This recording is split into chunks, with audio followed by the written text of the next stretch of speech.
Academy of Art University's Urban Nights update is next. Coming up, reactions continuing to pour in after Sunday's presidential debate. And we'll take you to the Bay Area school that hosted special visitor Colin Kaepernick. It's showdown time between Kanye West and the National Football League. And the dating app that helps you identify potential dates who are nearby. All of that and more next on Urban Nights Update.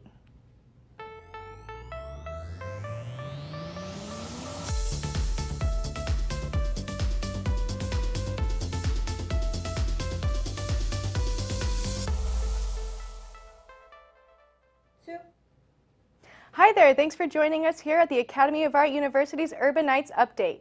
Winton Pettis is joining me. I'm Anastasia Hansen.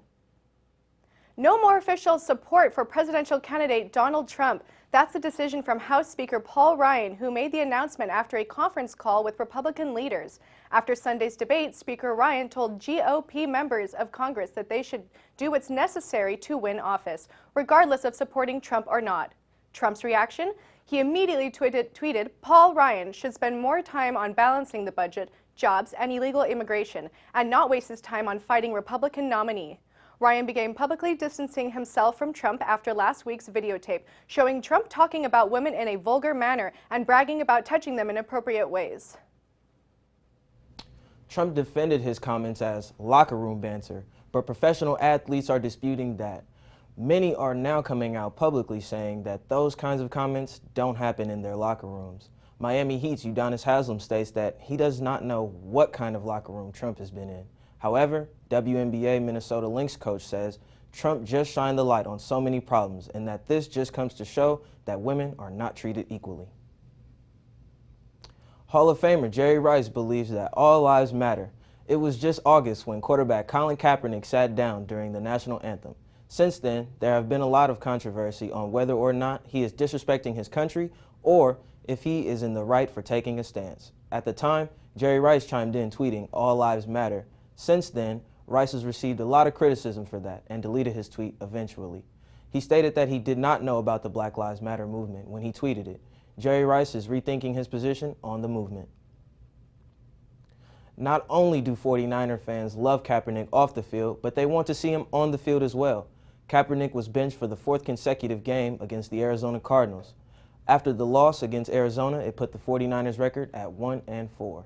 Fans, apparently tired of their losing streak, and quarterback Blaine Gabbert began chanting, "We want Cap." There are reports that 49ers management is renegotiating Cap's contract to consider putting him back in action. Kaepernick's protest has sparked a nationwide movement that has hit not just professional ranks, but younger athletes as well. Reporter Daniel Bodishba went to one Bay Area school that hosted the 49ers quarterback to find out the impact of that visit. So as we know, the Colin Kaepernick protest has taken wind and people all over are following in his steps. Like it or not, it has become something to pay attention to. Colin visited the Castlemont High School football team to show them just how much he appreciates their support in his protest against the oppression of black people and people of color. I see your courage, your confidence, and that's something that you have to be able to speak into each other as well. After enlightening the young team, the Castlemont Knights went out there and laid on their backs with their hands up during the national anthem.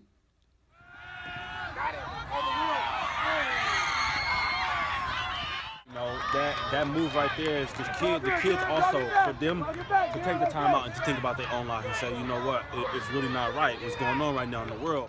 Since becoming the face of this movement, Colin has donated millions of dollars to many community charities.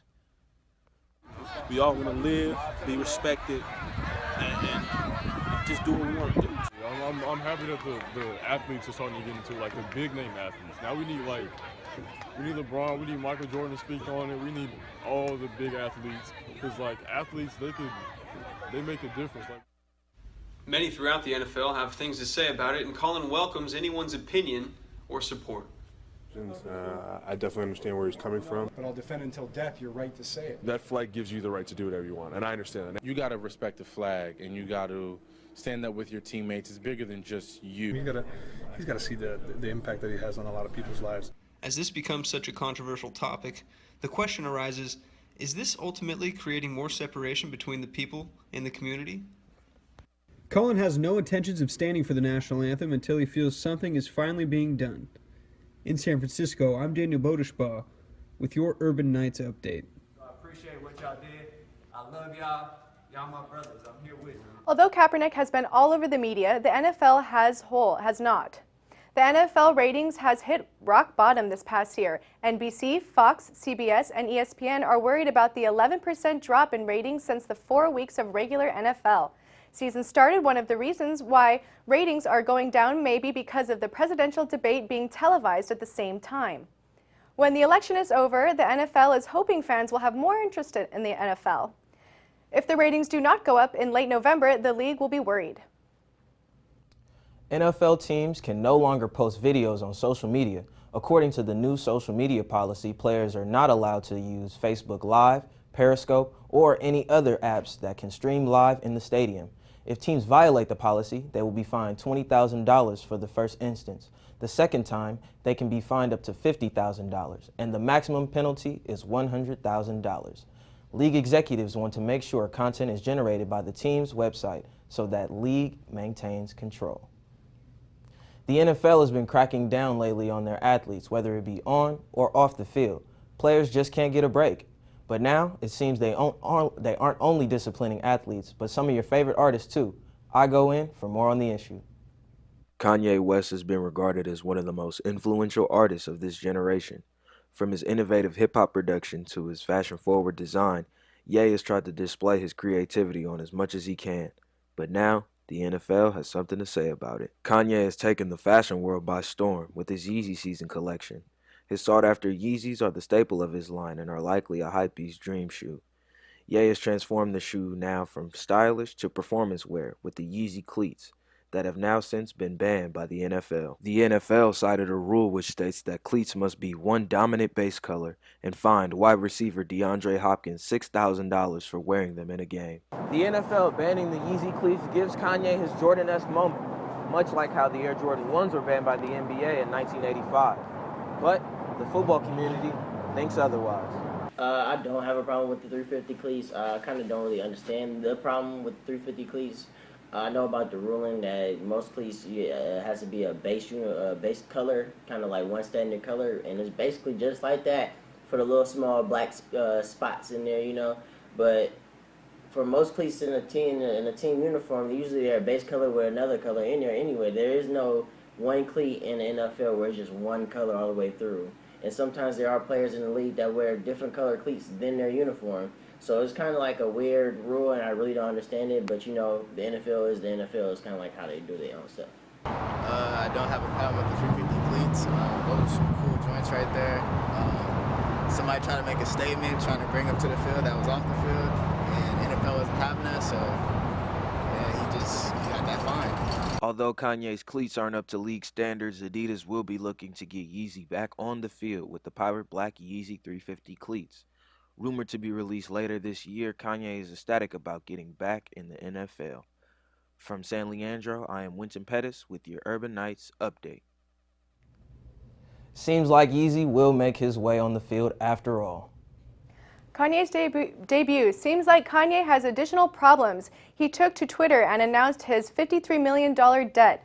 Although he has many fans, reportedly his big investments made in the past have caused him to take drastic measures.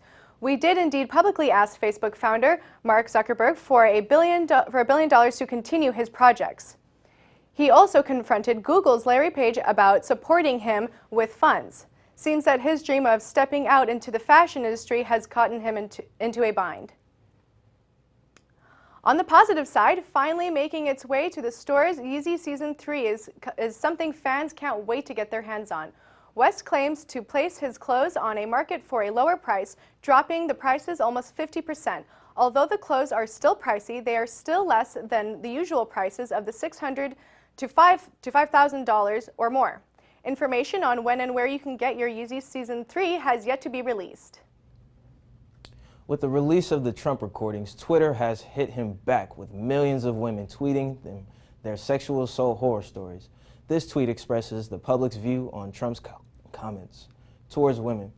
Kelly Oxford, who has advanced her career off of Twitter, reached out to women, receiving about 50 tweets per minute. You can search under the hashtag #NotOK, and thousands of responses to Oxford can be tracked. College campuses across the nation are in hot debate about the new Sassy app.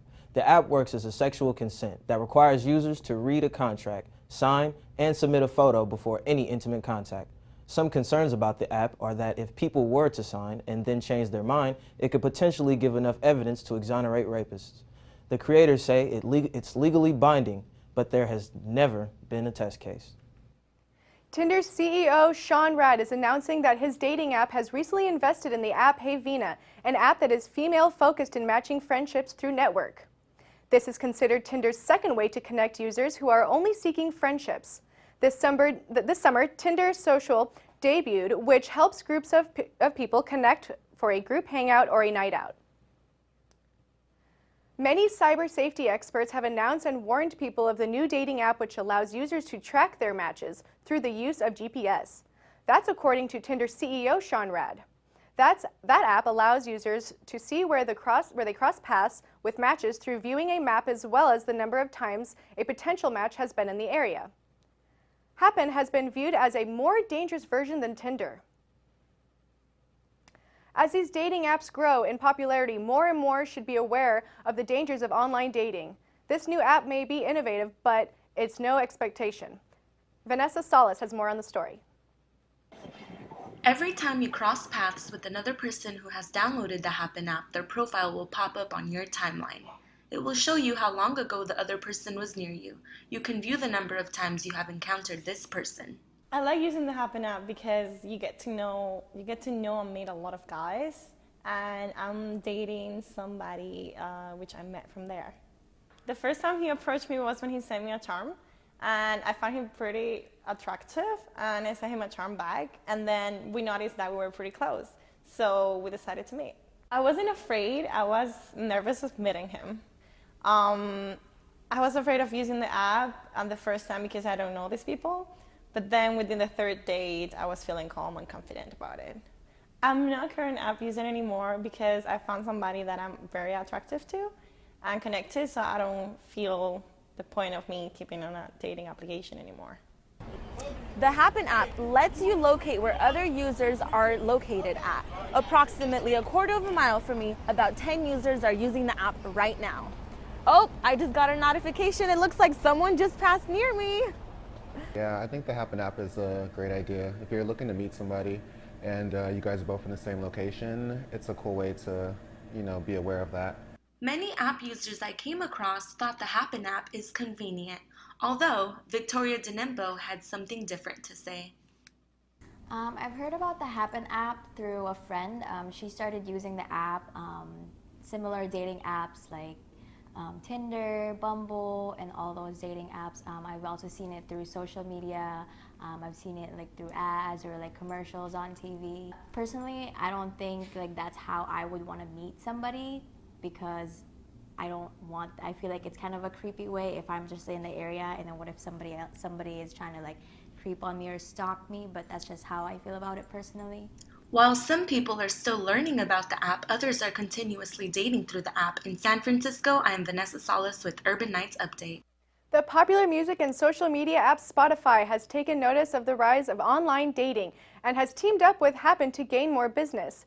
It has been stated that users will be able to send songs to their matches and connect over their taste in music. This will give users a new way to reach out to their matches that has never been seen before online in the dating world. Twitter is making an impact on people's lives, but could it be that it's made too much of an impact? Reporter Beatrice Martinez has more to share with you. Escaping from the real world, Twitter has become an outlet for people, allowing them to relieve stress, venting about daily actions and thoughts. Ncaa Okanim believes he wouldn't mind long tweets if they were actually meaningful. I think Twitter is definitely not useful sometimes. I think that when people voice their opinions on certain topics, you have certain people that just don't take it seriously and say stupid stuff, and it's just you can't stop them because they have their own right to say whatever they want on the app. Elizabeth Colley, a Twitter user, believes Twitter has helped her in ways you couldn't even imagine. For instance, an average person tweets 5 times a day, while Elizabeth tweets 20 times a day. I'm a very closed person, So Twitter opens me up, you know. Sometimes I'm not sure whether I can tell my friends certain situations, and releasing it on Twitter, I get such good feedback, retweets, you know, more followers, girls be like, yeah, I understand your situation, you know, and it makes me feel like good about myself. You don't always know the things Twitter can really do to help some people, but what you just don't always realize is how the overuse affects those around them. Jennifer Soto, the best friend of Elizabeth, is the #1 witness of her Twitter overload. I feel like Liz is always on Twitter because it's a way for her to vent as towards like having to speak and deal with people physically. Twitter gives you the opportunity to like express your feelings, how you're feeling, or say whatever you want and get feedback on it, but in a different tone of language. When Liz is always on Twitter and doesn't talk back when I'm trying to speak to her, it does get annoying, but you learn to get like used to it around her because, I don't know, I feel like it's part of her, so I let her be. In San Francisco, I'm Beatrice Martinez for Urban Nights Update. It appears that more and more people are becoming addicted to social media, to the point where are now support groups available for those who want to break the habit.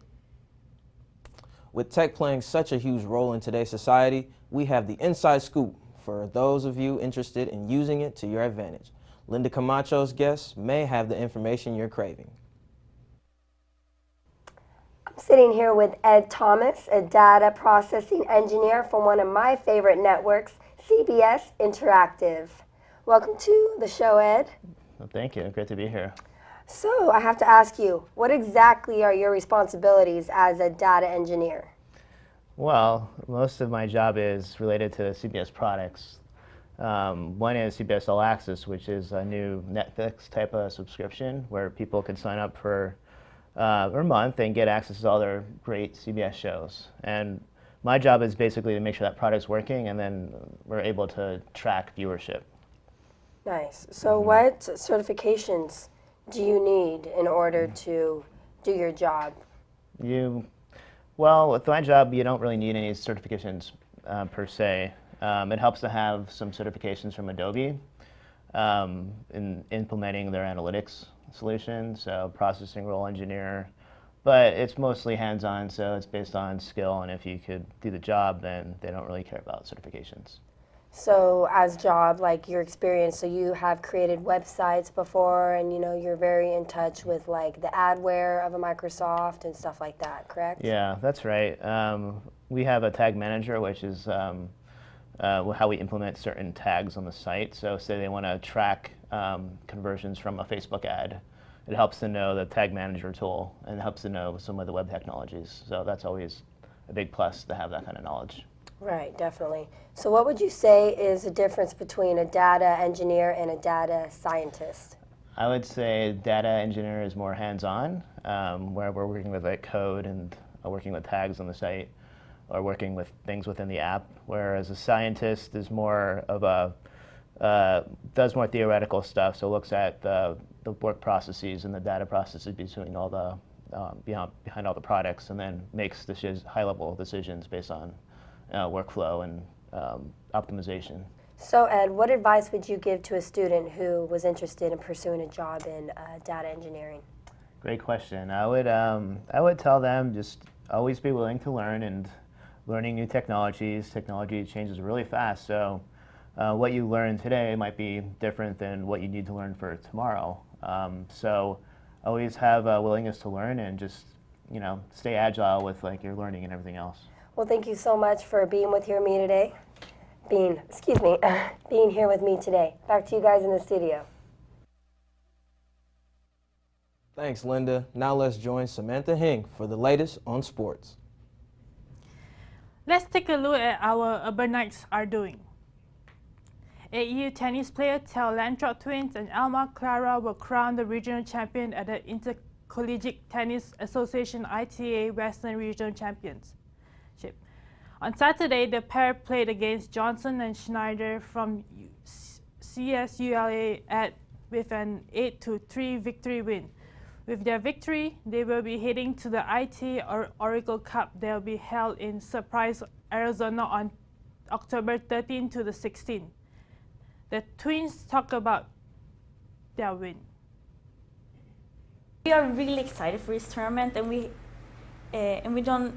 It's fun to play new opponents, as I said before. We don't know which one, which they are, and we are like playing a lot of doubles right now, and we practice to prepare this tournament. 5, Yeah. 4, 3, We're really excited. 2. Yeah. What a great win by our Urban Knights tennis pair. They are featured as this week's Knights of the Week. Now let's move on to more AAU Urban Knights sports. On the 1st of October, AAU men's cross country team had an impressive performance at the Capital Cross Challenge. Graduate student Joshua Thornton was named Pacific Conference Runner of the Week, and Marvin Thomas was titled Pac West Freshman of the Week. Thomas turned in a season best 8K time of 25.82 as the 5th contributor to AAU's 6th place team score. Joshua is the 3rd Pac West Runner of the Week this season and also the 2nd Pac West Freshman of the Week for Thomas. Watch our AAU cross-country team compete at the Bronco Invitational this Saturday, October 15 at Santa Clara, California. Now for the latest in volleyball. Academy of Arts Urban Knights and Dominican took the volleyball court once more last Tuesday, but this time in Kaiser Pavilion. AAU Urban Knights lost against Dominican Penguins with a final score of 2-3. Senior Melissa Brum led all the players with 23 kills, with freshman Lilika Tiu posted a career high of 56 assists this season. AAU is now 4-10 overall and 2-3 Pac West play. RU's season ends at the end of this month. That is for this week's Urban Night Sports. Join us again next week. San Jose will be hosting the NCAA Women's Soccer Final Four. That decision was made after the boycott in North Carolina after the state decided against the protection for lesbian, gay, bisexual, and transgender people.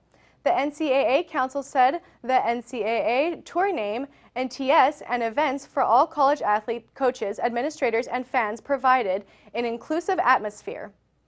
President Law repealed anti-discrimination protection in North Carolina to honor this commitment challenges.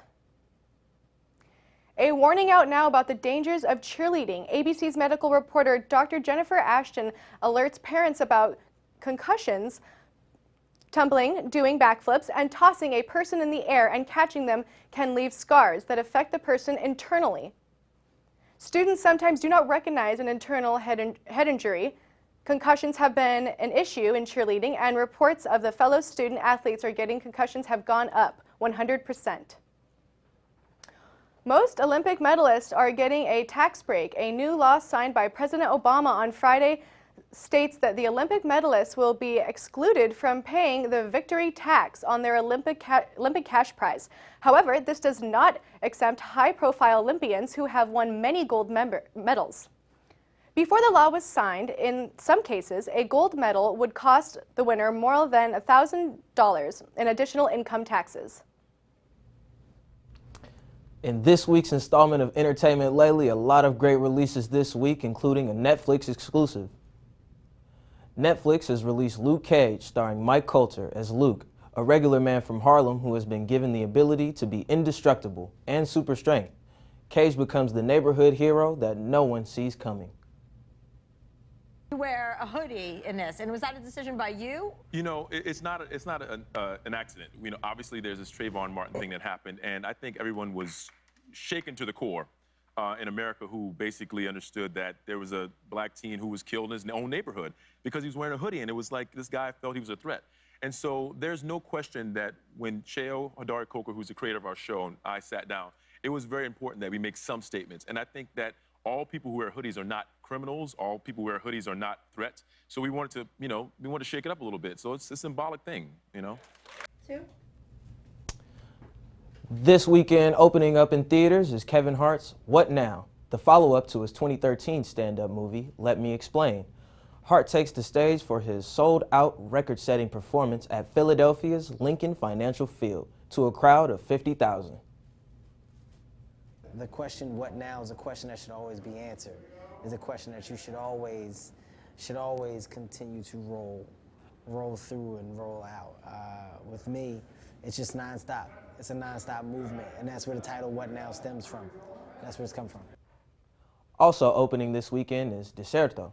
The film depicts what began as a hopeful journey for a better life that seems well until a gun-toting vigilante takes matters into his own hands at the Mexican and U.S. border. What are you doing out here, sir? You lost? Just doing a little hunting.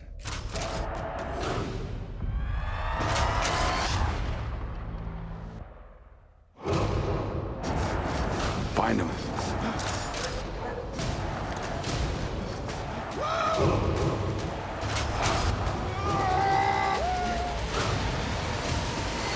Welcome to the land of the free. Desierto. Rated R. In theaters October 14th. Hello, Bay Area. You are in for a treat. This Sunday, the Sunday Streets block parties will begin with locations in the East Bay and right here in San Francisco. Inspired by San Francisco, Berkeley will throw their giant street party on Shattuck Avenue. The street will be car-free for 17 blocks, starting at Haste and ending at Rose Street. People will fill the streets with dancing, skating, music jam sessions, and more. In San Francisco, it kicks off on Mission and Seneca Avenue. For the more sophisticated crowd, the California Academy of Science will be having free admission for San Francisco neighborhoods throughout the month. The free entry will be defined by zip code and will continue on during weekends in the fall and spring. This weekend, free entry will be granted to those that live in Russian and Nob Hill residents, North Beach and Marina residents, and the Richmond District residents. And last but not least, the 10th annual Treasure Island Music Festival will take place on Saturday and Sunday with its brand new location on the Eastern Shore. The festival has a jam-packed 2-day lineup with acts like Ice Cube, Kamaya, Kalila, and James Blake. There will be interactive art installations, silent disco, and of course, the spectacular 60-foot Ferris wheel. You can find tickets at treasureislandfestival.com. More entertainment news tomorrow. After a tiring day of work, you may just be in the mood to hang out and relax. Or you and your friends may be looking for great places to get away. Our reporter Ncaa has found some hidden gems in the city that you and your friends can enjoy. After a long work week, sometimes you just want to hang out and relax on the weekend. Mar Vista Stable made a good choice. This place will surprise to you because you can horseback right down to Ocean Beach through rolling hills and wildflowers, then ride along the beautiful Pacific Ocean. You can with your girlfriend or boyfriend come here to have an unforgettable experience. If horseback riding is not your cup of tea, then you may want to try an actual cup of tea. People know in San Francisco has a Golden Gate Park. But do you know in the Golden Gate Park has a Japanese tea garden? What all we have to do is enjoy the tea and relax. The Japanese tea garden has more to offer than just tea. You can enjoy the quiet environment while you look at the beautiful architecture and calming water. But what favorite part does people like? I think one thing I like about the Japanese tea garden is that it's very peaceful. Very peaceful, and it gives you a lot of time to reflect. It's a good place for escape from the noisy of the outside world.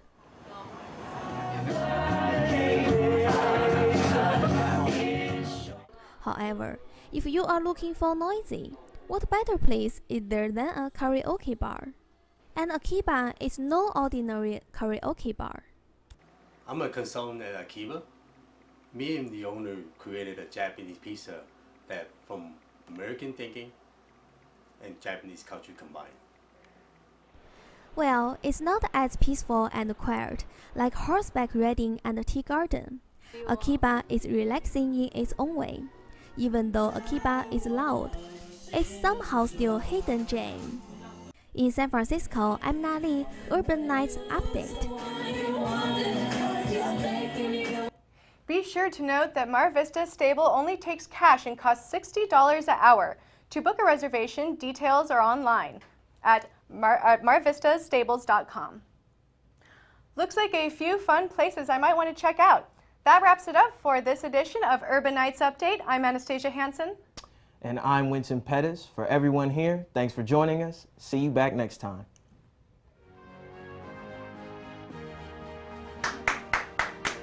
Wait, stay there, stay there. Oh.